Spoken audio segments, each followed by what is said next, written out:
नवमी तिथि किसी भी महीने की, चाहे शुक्ल पक्ष की हो चाहे कृष्ण पक्ष की हो, अष्टमी और नवमी तिथि ये दो तिथियां ऐसी हैं, मान लो तुम्हारा पैसा तुमने किसी को दिया 5 लाख 4 लाख 3 लाख 10 लाख 8 लाख 2 लाख 50,000 25,000 20,000 40,000 और वो पैसा नहीं दे रहा आपको, आप हार गए कह के कर, फोन लगा कर, भैया दे दे रहे, परेशानी है, दे दे रहे भैया, हम तो परेशान हो गए, और हार गए, नहीं मिल रहा, बहुत परेशान।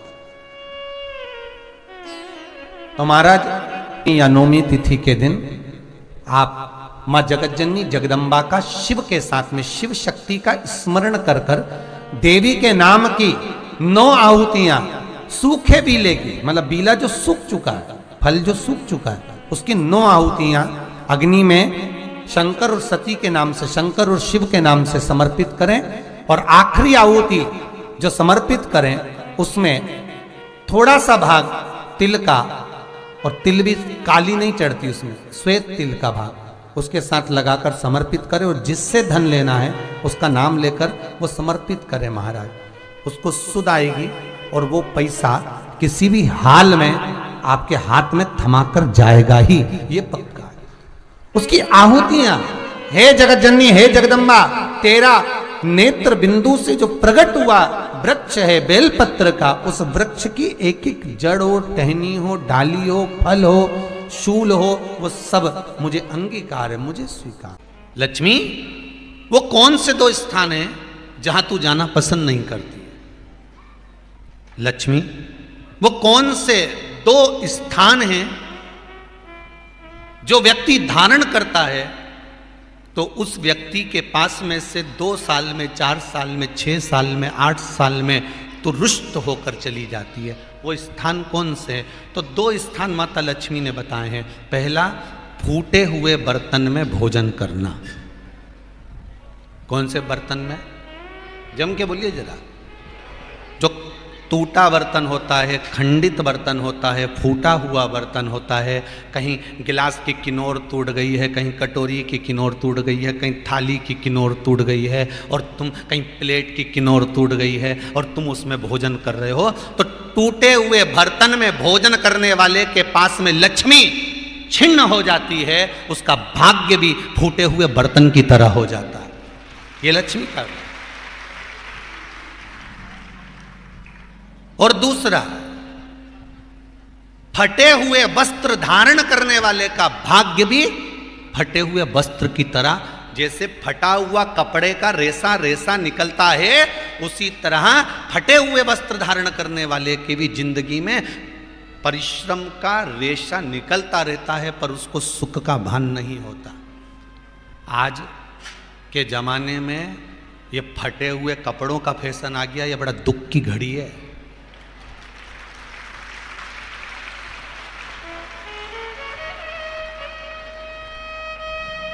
ये बड़ी दुख की घड़ी है महाराज, और लोग उसको फैशन समझ रहे हैं। पहले तो कम फटा होता था, पर आज के जमाने में तो इतना इतना फट गया,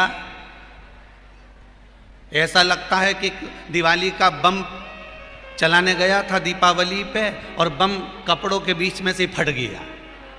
इसलिए वो कपड़े कब पहनेंगे? तुमने अब पहन लिया। शास्त्र करा है, लक्ष्मी कर रही है माता पार्वती को कि 2 जगह पर अगर ये 2 क्रम जिस जीव के होते हैं उसके पास में से लक्ष्मी 5 साल में, हम कई बार कहते हैं इन बच्चों को नहीं मालूम, इन नवयुवक लड़कों को नहीं मालूम, इन नवयुवक बेटियों को नहीं मालूम कि फटे हुए कपड़े पहनने का फल क्या है। आज नहीं, विवाह कर कर जब जाएगी तो मायके से जब ससुराल जाएगी, तूने कुंवारी अवस्था में तो खूब फटे हुए कपड़े पहन लिया ने, मम्मी मैं तो जीन्स लूंगी ने, ये लूंगी, तो खूब फटे हुए पहन, पर वहां जब जाएगी तब मालूम पड़ेगा कि रोना किसको कहते हैं। आज तो पहन लो, वो उसी में की बात है, कल वाली बात याद कर लो। अभी खाओगे तो कुछ दिन के बाद ब्लड बनेगा, और ब्लड बनेगा तब जाके ये शरीर में दौड़ेगा। आज की आज तुमने रोटी खाई तो क्या आज की आज ब्लड बन गया?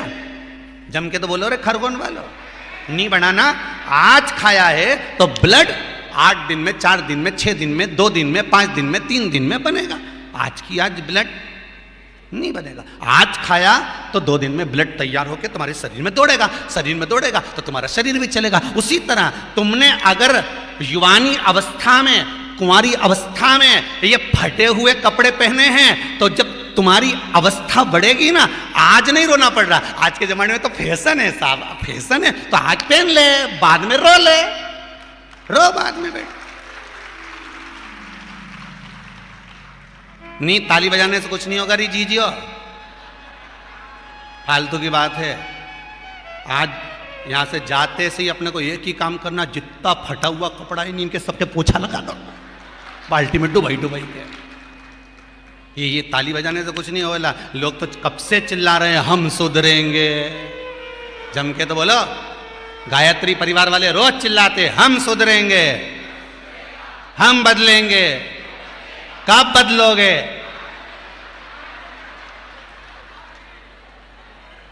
जबरदस्ती का चिल्लाता फिरो हम बदलेंगे, हम बदलेंगे। काहे के बदले? तुमसे ज्यादा तो मेहंदी बदल गई, यहां थी।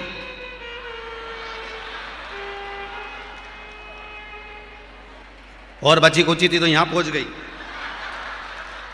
यहां।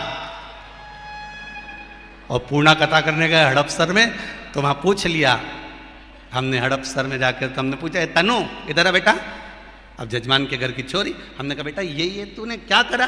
अरे गुरुजी वो टेटू बनवाया है। हमने कहा कितने का बनवाया? अरे गुरुजी 700 रुपये का। हमने कहा तुम मुंबई पुणे वाले फालतू का खर्चा करते हो, 700 रुपये का कहीं गाय को चारा देते तो बेचारी 2-4 दिन तक खाती।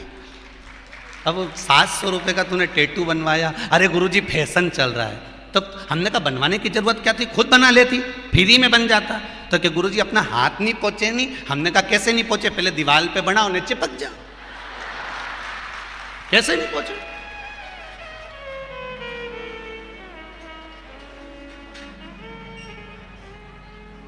हम सुधरेंगे। अच्छे से तो अब तो तुम एक बार भी नहीं बोले। डाउन। हम सुधरेंगे, हम बदलेंगे। बस तो फिर आज बिल्कुल एकदम कि अब कुछ भी हो जाए, ये कितनी भी महंगी जीन्स हो पर फटी हुई नहीं पहनने दूंगी, तो नहीं पहनने दूंगी, चाहे कुछ भी हो जाए। हम इतने अच्छे घर के लोग और ये फटा हुआ कपड़ा पहनेंगे? ये नंग से फट रही। और गजब की तो गजब की, अभी दिवाली पे फैशन देखा, एक का तो पूरा पांव गायब हो गया, एक ही था। राम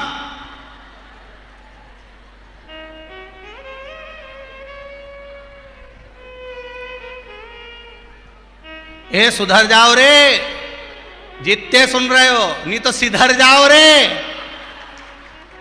सुधरना जरूरी है।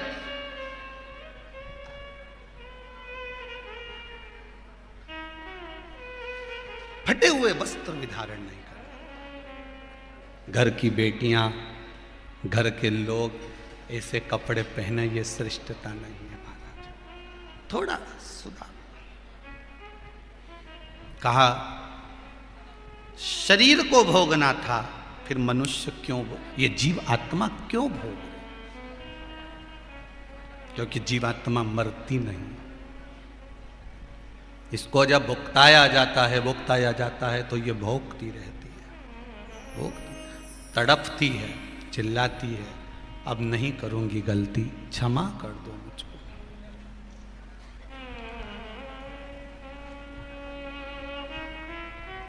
बहुत कहते। भागवत जी में लिखा है, शिव महापुराण में लिखा है, जग में रहो तो ऐसे रहो जैसे जल में कमल का फूल रहे। कीचड़ कमल के पुष्प पर नहीं लगना चाहिए। कीचड़ अगर कमल के पुष्प पर लगेगा तो श्रेष्ठ होगा क्या? नहीं। संसार में रहो मना नहीं है, ये झूठे संसार में हमें रहना पड़ेगा, परिवार में हमें रहना पड़ेगा, कुटुंब कबीले में हमें रहना पड़ेगा, सारे परिवार में तुम रहो। और एक बात का ध्यान रखकर रहना कि हमें संसार में रहना, पर संसार का कीचड़ हमारे ऊपर नहीं लगना चाहिए। कोई तुमसे कह दे कि इससे कोई घर छूटे, इससे कोई परिवार छूटे, के रखना 2 मिनट में छोड़ दूंगी, 2 मिनट में, तो कहां जाएगी छोड़ के? तो चिल्ला के मैं तो वृंदावन चली जाऊंगी, ने मथुरा चली जाऊंगी, ने गोवर्धन चली जाऊंगी। काहे के लिए जाए? वहां कोई संत मिलेगा, उसकी शरण में चली जाऊंगी। आप लोगों की जो विचार दृष्टि है ना, यही है। बोलो सही है कि गलत है? कोई संत मिले, कोई साधु मिले, कोई तपस्वी मिले, उसकी शरण में जाऊंगी। पर शिव महापुराण तो स्पष्ट मना करती है। शिव महापुराण की कथा कहती है, तुम संत के ढूंढने के लिए वृंदावन काय को जाओ, तुम संत को ढूंढने के लिए मथुरा काय को जाओ, तुम संत को ढूंढने के लिए हरिद्वार काय को जाओ, तुम संत को ढूंढने के लिए मां काशी काय को जाओ, तुम संत को ढूंढने के लिए सीओर काय को आओ। तुम तो अपने घर में कोई ऐसा संत पैदा कर दो कि दुनिया तुम्हें ढूंढती हुई आए। तुम काय को जा रहे हो किसी संत की शरण में? संत अपने घर में पैदा होना चाहिए।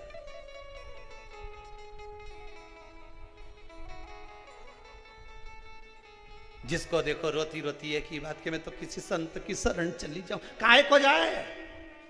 शिव पुराण तो कह रही घर में संत पैदा होना चाहिए, सब प्रयास करो। 25-50 लोगों को बिठा कर देखना, बात करके देखना, और साहब तुम्हारा कितना बच्चा? तो क्या हमारा 2-3 बच्चा। अच्छा, तुम्हारा कितना बच्चा? क्या हमारा 2। कोई क्या हमारा 1। कभी से पूछो छोरी कहीं कर रही है? बस मन है मेरा, मैं उसको डॉक्टर बनाना चाहती। ओहो। उससे पूछा तुम? बस मैंने तो सीए की पढ़ाई में लगा दिया उसको, सीए बनाना चाहूँ। कोई तुमसे पूछे तो तुम क्या जवाब दोगे? बोलते जाओ मैं सीए बनाना चाहूँ, कोई कि मैं इंजीनियर बनाना चाहूँ। 50 लोगों को क्या, पूरी पृथ्वी के लोगों को बिठा कर देख लेना, 50 रिश्तेदारों को बिठा कर देख लेना, एक ही बात के, कोई कि मैं इंजीनियर बनाना चाहूँ, कोई कि मैं डॉक्टर बनाना चाहूँ, कोई कि मैं अपनी छोरी के कलेक्टर बनाना चाहूँ। पर आज तक किसी के मुंडा से नहीं निकला कि मैं इसको सावित्री और सीता बनाना चाहूँ। आज तक निकला किसी के मुंह से कि इसको मैं सावित्री बनाऊंगी, इसको मैं सीता बनाऊंगी, ने मेरे बेटे को प्रहलाद बनाऊंगी, ने ध्रुव बनाऊंगी, ने स्वामी विवेकानंद बनाऊंगी, ने रामकृष्ण परमहंस बनाऊंगी, ने जगत गुरु शंकराचार्य बनाऊंगी? एक के मुंडा से नहीं निकला। जिसके मुंह से निकला डॉक्टर बनाऊंगी, ने इंजीनियर बनाऊंगी, ने मैं ये बनाऊंगी, ने फलाना बनाऊंगी, ने ढिमका बनाऊंगी, है सब के मुंडा से निकले मैं ये बनाऊं। पर एक के मुंह से नहीं निकले कि मैं स्वामी विवेकानंद बनाऊंगी, मैं रामकृष्ण परमहंस बनाऊंगी, मैं जगत गुरु शंकराचार्य जैसा बनाऊंगी, मैं अपनी बेटी को सावित्री बनाऊंगी, मैं अपनी बेटी को सीता जैसी बनाऊंगी कि कहीं पर भी रहे पर मन उसका अपने पति के चरणों में लगा रहे। ऐसा बनाने का मैं प्रयास करूंगी। पर मुंडा से निकले तब तो डॉक्टर बनाऊंगी।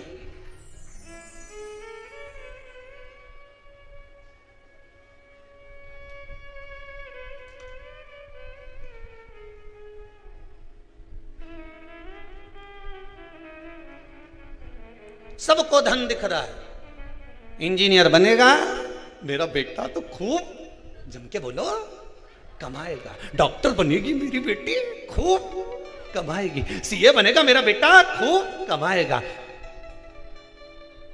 ये बनेगा तो खूब कमाएगा।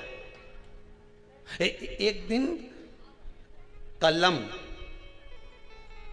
और कटार दोनों में लड़ाई हो गई।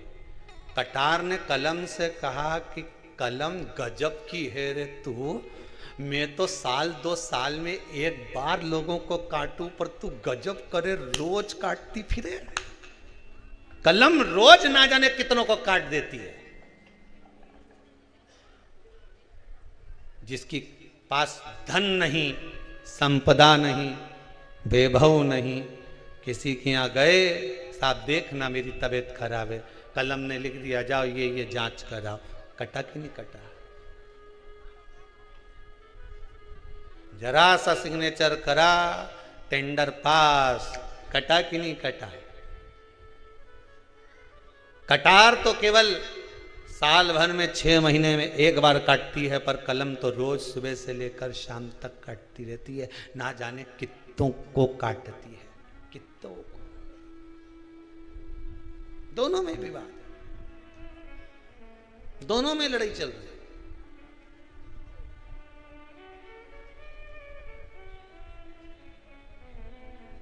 अपने बच्चों को स्वामी विवेकानंद बनाने का प्रयास तो करो। हम फिर निवेदन करेंगे बच्चों को डॉक्टर बनाओ, इंजीनियर बनाओ, सीए बनाओ, कलेक्टर बनाओ, एसपी बनाओ, डीएसपी बनाओ, तुम्हारी मर्जी, पड़े छोरा के मंत्री संतरी कलंतरी जो बनाना हो सब बनाओ। पर निवेदन है अपने बच्चों को सबसे पहले संस्कारवान बनाओ। बेटा डॉक्टर बन जाएगा क्लिनिक छोड़ कर नहीं आएगा, ने डोकरी तड़प तड़प के मर जाएगी, पड़ोसी का बेटा उन संभालेगा।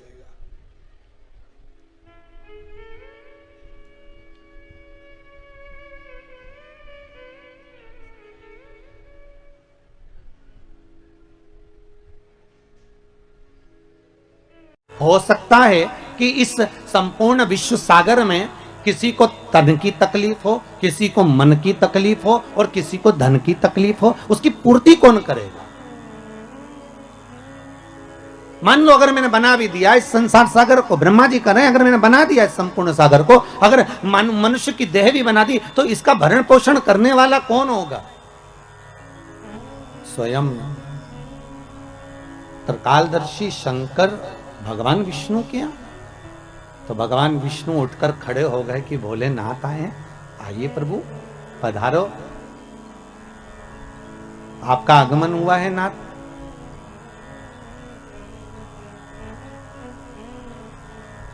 भगवान शंकर जैसे ही सामने पहुंचे तो भगवान विष्णु ने लक्ष्मी जी से कहा, लक्ष्मी संपूर्ण कार्य को छोड़ दीजिए और संपूर्ण कार्य छोड़कर आज भगवान देव अधिदेव महादेव आए हैं, उनके आदर में लग जाइए।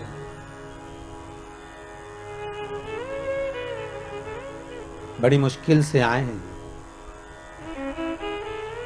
बड़ी मुश्किल से प्राप्त हुए हैं, जाओ इनके आदर में, इनके सम्मान में, इनके सत्कार में लग जाओ, जाइए।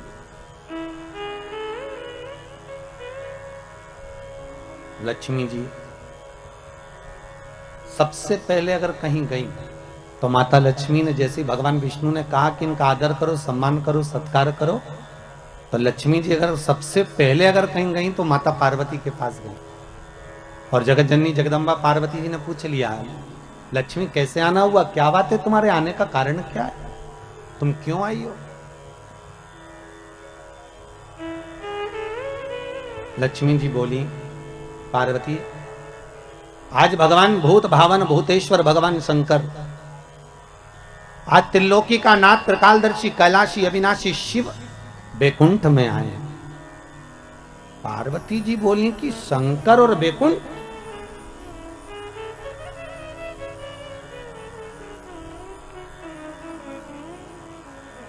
क्या चाहती हो? लक्ष्मी जी बोली, बस चाहना क्या है, आपसे निवेदन केवल इतना है कि आप ऐसा कोई उपाय बता दो जिससे शंकर जी प्रसन्न हो जाएं और मैं भूत भावन भूतेश्वर को रिझाऊं कैसे, मैं शंकर जी को मनाऊं कैसे, बस इतना बता। पार्वती जी के मुख से निकल गया कि एक लोटा पानी भर लो और शंकर जी पे उंडेल दो, शिव जी पे चढ़ा दो, बस शंकर तो राजी हो जाएंगे, इससे ज्यादा शंकर को चाहिए क्या?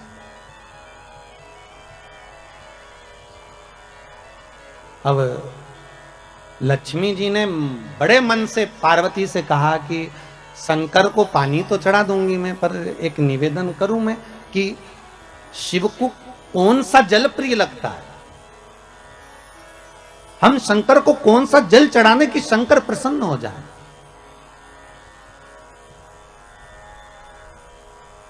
पार्वती तुम्हारे घर में अगर कोई अच्छा जल रखा हो ना तो एक पात्र भरकर हमको दे दीजिए, तो हम शिव जी को चढ़ा देंगे। और शिव महापुराण की कथा बार बार कहती है कि मंदिर जाओ तो मंदिर का लोटा उठाकर मंदिर का ही पानी भरकर मंदिर के शंकर को मत चढ़ाओ। शिव महापुराण कहती है अगर शंकर को जल चढ़ाना है तो अपने घर का जल लेकर। किसके घर का जल? अपने घर का, दूसरी जगह का नहीं।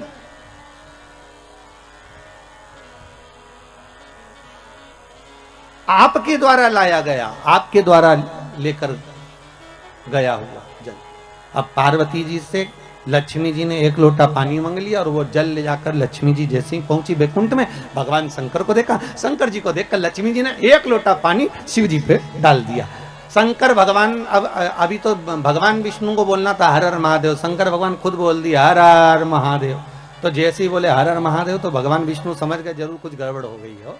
तो भगवान विष्णु ने पूछ लिया भोलेनाथ जी से, प्रभु क्या बात है, आप हर हर महादेव बोल दिए। शंकर भगवान बोले बात इतनी सी है कि बताओ पानी भी हमारे घर का लेके आइए, जो चढ़ा रही है वो पानी भी हमारे घर